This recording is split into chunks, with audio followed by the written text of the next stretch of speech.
Hello guys. जैसा कि आप सभी को पता है कि बिहार एस्टेट का एग्ज़ाम होने वाला है, तो क्विक रिवीजन के लिए मैं आपके लिए कुछ टॉपिक्स लेके आई हूँ जिससे आपका क्विक रिवीजन हो सके और आप मैथ्स में अच्छे नंबर स्कोर कर सकें।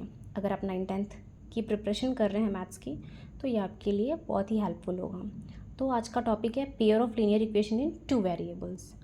Equation ax plus by plus c equal to 0 is a linear equation in 2 variable where x and y are provided that both the coefficient are not 0 at the same time.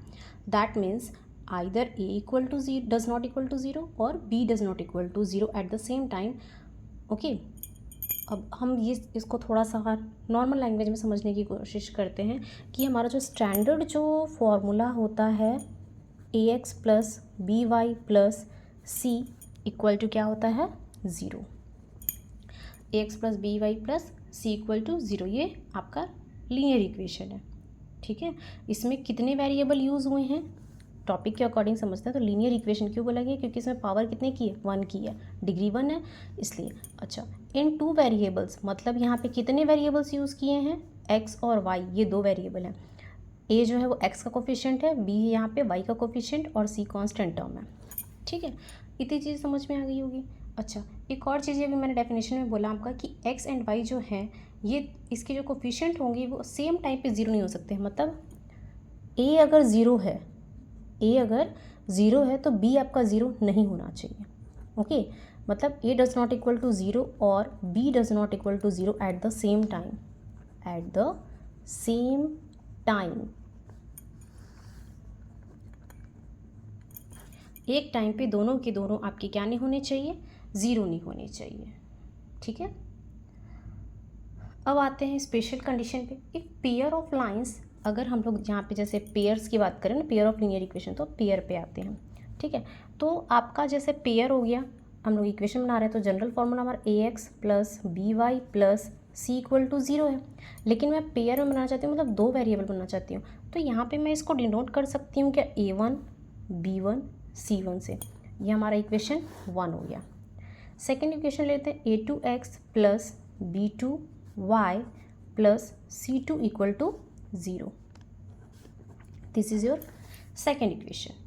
Okay, अब इसके लिए जो special facts हैं, ये 2 equation हो गए। अब इसके अकॉर्डिंग जो स्पेशल फैक्ट्स हैं इस पर हम लोग बात कर लेते हैं, जो कि आपके एग्ज़ाम में हमेशा पूछा जाता है, तो आपको पता होना चाहिए। पहले हम लोग एक टेबल बना लेते हैं अलजेब्रिक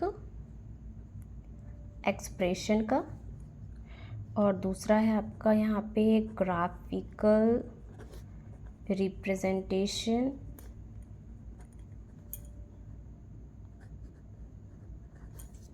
ओके। एंड यहाँ पे हम लोग बना लेते हैं इसका टाइप ऑफ इक्वेशन, मतलब किस टाइप के आपके इक्वेशन आने वाले हैं, या टाइप ऑफ इक्वेशन नहीं, सॉरी सॉल्यूशन कहेंगे इसको, टाइप ऑफ सॉल्यूशन।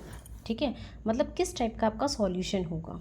ठीक है, तो पहले वाले की बात करते हैं अलजेब्रिक एक्सप्रेशन में। पहले अगर मान लीजिए इसमें इन दोनों इक्वेशन को साथ में मद्देनज़र रखते हुए हम लोग ये काम करने वाले हैं, थोड़ा ध्यान से समझेंगे। ठीक है, अगर आपका जो सॉल्यूशन है यूनिक सॉल्यूशन है, क्या आ रहा है, यूनिक सॉल्यूशन, मतलब एक सॉल्यूशन है। ठीक है, तो यूनिक सॉल्यूशन है, इसका मतलब है इसकी आपका जो ग्राफ बनने वाला है, वो कैसा बनेगा, एक दूसरे को काटने वाला। मतलब 2 जो लाइन रहेंगी एक दूसरे को क्या करेंगी, इंटरसेक्ट करेंगी किसी एक पॉइंट पे। जिस पॉइंट पे वो कट कर रही हैं तो उस पॉइंट को हम क्या कहते हैं, सॉल्यूशन। तो आपका कितना सॉल्यूशन, कैसा सॉल्यूशन मिलेगा आपको, यूनिक सॉल्यूशन मिलेगा।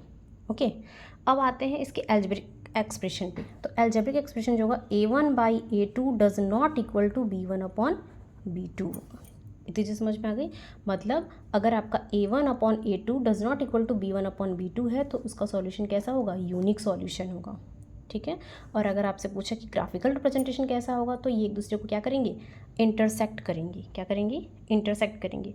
कभी कभी नेचर भी पूछ देता है, तो नेचर भी आपको पता होना चाहिए कि यूनिक सॉल्यूशन का जो नेचर होता है वो कंसिस्टेंट एंड इंडिपेंडेंट होता है। क्या होता है, कंसिस्टेंट एंड इंडिपेंडेंट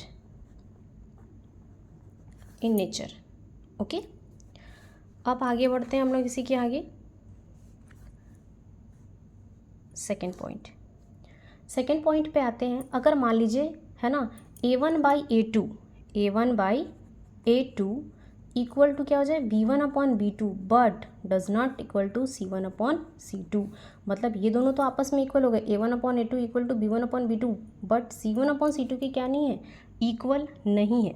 इसका मतलब है कि आपका जो ग्राफ बनने वाला है वो कैसा बनेगा, पैरेलल लाइन बनने वाला है। क्या बनने वाला है, पैरेलल लाइन बनने वाला है।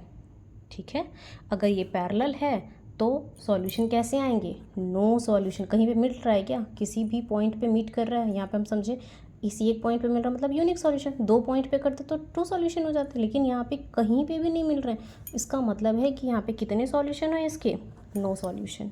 ओके, अब आते हैं इसके नेचर पे। तो नेचर जो होगा वो इनकंसिस्टेंट एंड इंडिपेंडेंट होगा। क्या होगा, इनकंसिस्टेंट एंड इंडिपेंडेंट।